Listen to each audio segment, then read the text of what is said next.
Hi, I'm Kate Solisti.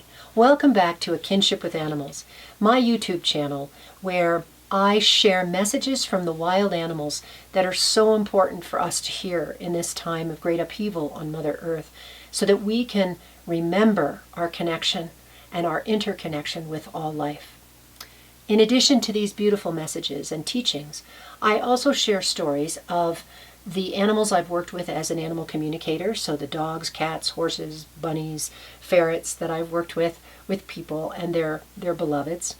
And sometimes I also share stories of the animals in my own yard. I am very blessed to live with my husband Marcus in a beautiful area in the pine forest in the mountains of Colorado.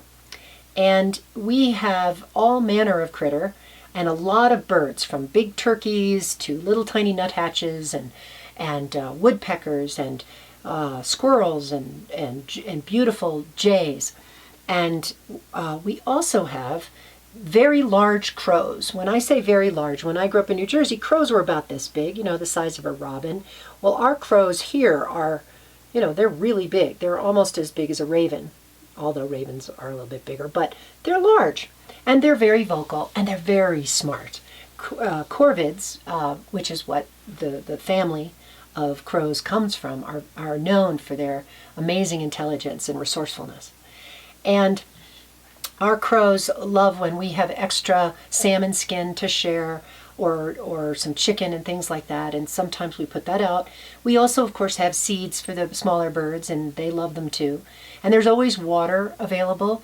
And one of our crows, we fondly call Duncan, loves to bring things that he finds, meaning food that he finds elsewhere, from tortillas and burritos and all kinds of things, and of course dunk them in our bird bath, which of course makes a big mess, but he's delighted by doing that. So the crows know that we care for them, and in fact, I will call them when I'm going to put something out for them. And I just call and say, hello, hello. And the crows usually come within a very short time. And they're still a little skittish. They don't let me approach them as some of the squirrels do. But they know us. They know us both, and they watch us.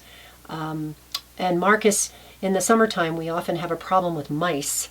And so Marcus catches the mice, and we always leave them out for the crows, so that the mice do not die in vain. They are always food for the crows. So the crows know Marcus as well. Well, one day, a couple summers ago, when our beautiful Himalayan cat, Azul, was still alive, he was almost 20 years old. And Azul, when he was younger, was quite the hunter and quite... he needed to be outdoors. He was one of those cats that had to be outdoors. And happily, he and I had a conversation. He did not hunt birds. He only hunted mice, voles, he didn't hunt rabbits. It was just mice and voles. And so even in his elder years, he always wanted to be outside on our deck. He never went very far. He just hung out on the deck, but it was really important. Sometimes he'd walk around outside under the deck, but he never went very far. And normally, whenever we left the house, we would be sure that Azul was inside. So on this walk, we were walking down in our neighborhood, and then coming back up our hill, we saw a coyote coming towards our driveway. Now, we rarely see coyotes up here, very occasionally. Some foxes, but rarely a coyote. And I looked at Marcus and I said, "Is Azul inside?" And Marcus said, "I don't know. We let him out. Did you let him in?" I said, "No." And we began to run to get up to the house before the coyote found Azul. Well, just as we began to run, the crows came out of nowhere, and they started to dive bomb this coyote. We'd never seen anything like it. And the coyote was ducking, and these crows were just harassing him, and there were no nests around. This was not that time of year.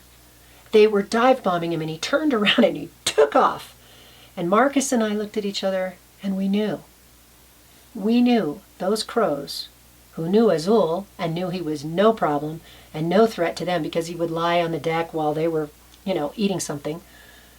They were protecting Azul because Azul was important to us, and we had taken care of them. And without a shadow of a doubt, because we've never seen them do anything like that. They've never dive bombed our neighbor's dogs. There's never been anything like that since. And it was a gift. So that is one of the many wonderful stories of the crows here at our home. Thank you for listening, and enjoy the amazing wildlife in your own yard.